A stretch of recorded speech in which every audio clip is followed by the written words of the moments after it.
Hello বন্ধুরা, welcome to my Saraswati kitchen. আশা করি তোমরা ভালো আছো আর আমি অনেক অনেক ভালো আছি। সকালে রান্নায় চলে এসেছি। আজকে পটল চিংড়ি করব, তাই আমি কিভাবে করি তোমাদের দেখাবো।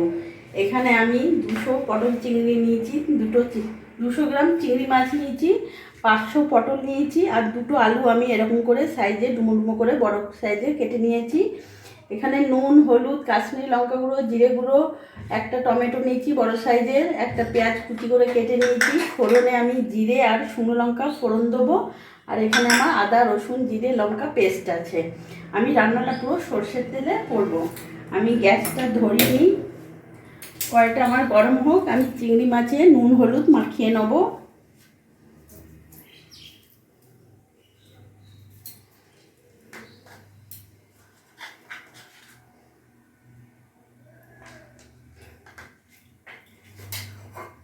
আমি তেল দিয়ে দেবো।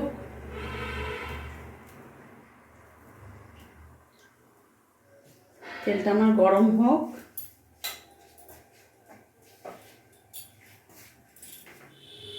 কড়াই আমার গরম হয়ে গেছে।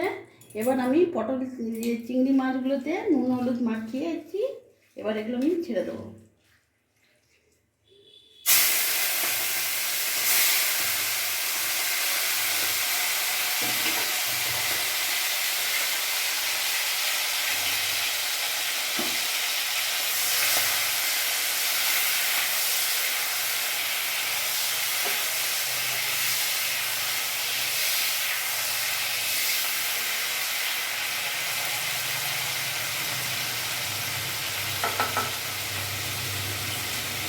গ্যাসটা আমি বাড়িয়ে দিলাম।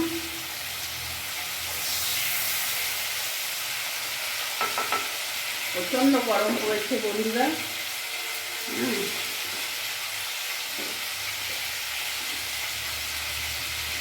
আমার চিংড়ি মাছগুলো ভাজা হয়ে গেছে, এবার আমি নামিয়ে ফেলবো।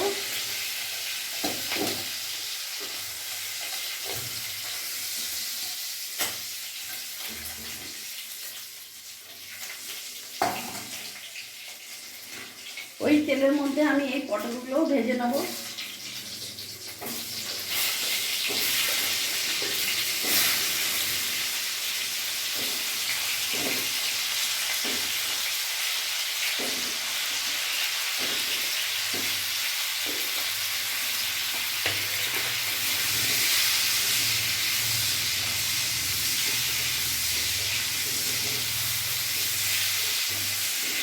পটলগুলো আমার খুব সুন্দর করে ভাজা হয়ে গেছে, আমি এবার নামিয়ে ফেলবো।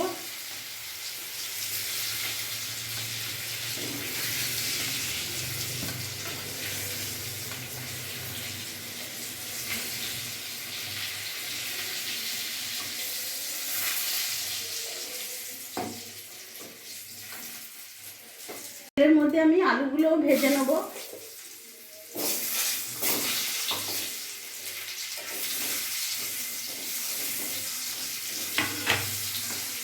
এর মধ্যে আমি একটু নুন দিয়ে দেবো।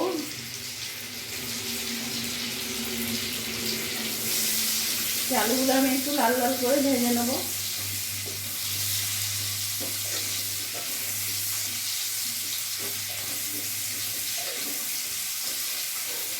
আমার আলুগুলো ভাজা হয়ে গেছে, আমি এখন নামিয়ে ফেলবো।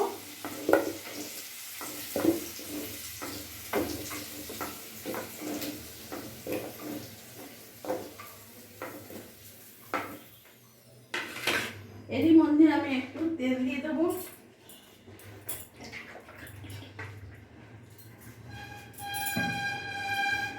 গ্যাসের ফ্লেমটা বাড়িয়ে দিলাম। আমি এখানে ফোড়নে জিরে, তেজপাতা, শুকনো লঙ্কা ফোড়ন দিয়ে দিলাম।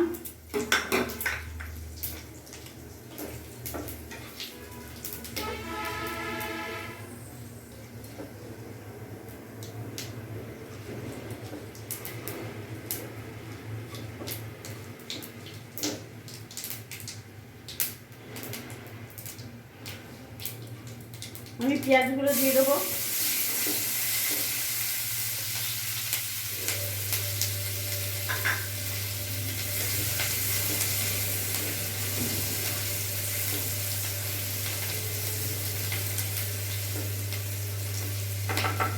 পেঁয়াজটা আমার একটু ভাজা ভাজা হয়ে গেছে। এরই মধ্যে আমি আদা রসুন জিরে লঙ্কা পেস্টটা দিয়ে দেবো।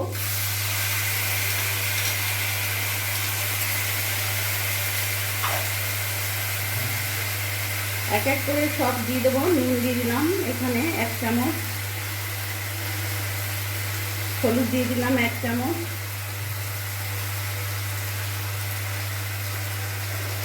কাশ্মীরি লঙ্কা গুঁড়ো দিয়ে দিলাম 1 চামচ, অল্প একটু জিরে গুঁড়ো দিলাম। ভালো করে নাড়িয়ে নেবো।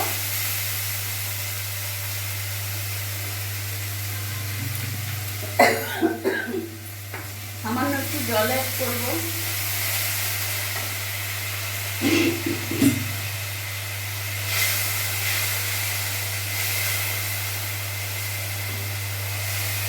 আমি আলু ভেজে রাখা আলুগুলো দিয়ে দেবো। গ্যাসের ফ্লেমটা একটু মিডিয়াম রাখবো। তার মধ্যে টমেটোগুলো আমি দিয়ে দেবো।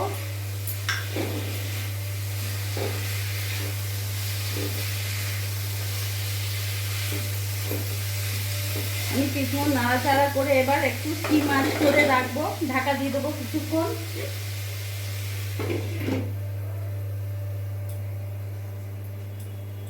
এবার আমি ঢাকাটা খুলে দেখবো।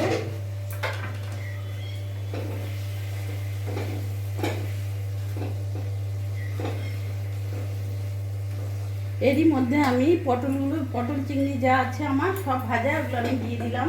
এবার ভালো করে মশলার সাথে আমি মিশিয়ে নেব।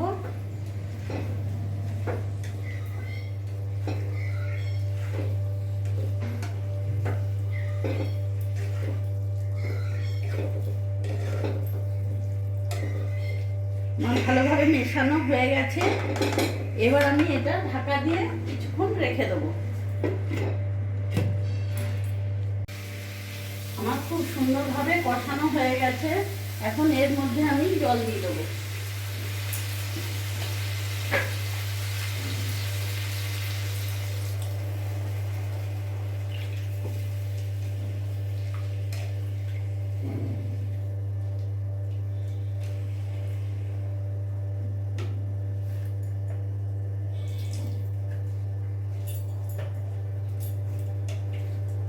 জল দিয়ে দিলাম, ভালো করে ফুটুক। এবার ঢাকা দিয়ে দেবো। এবার আমি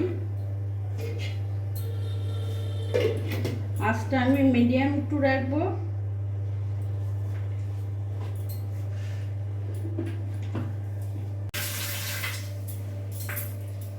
এবার আমি ঢাকাটা খুলে দেখব।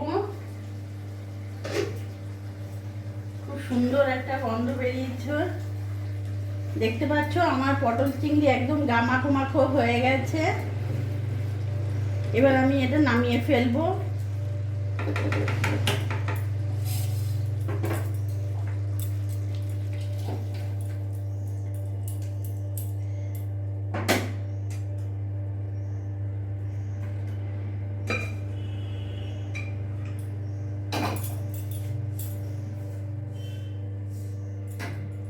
দেখতে পাচ্ছ আমার পটল চিংড়ি একেবারে রেডি। তাহলে বন্ধুরা, আমার এই ভিডিওটা যদি তোমাদের ভালো লাগে তাহলে প্লিজ তোমরা লাইক করো, সাবস্ক্রাইব করো আর আমার পাশে থেকো।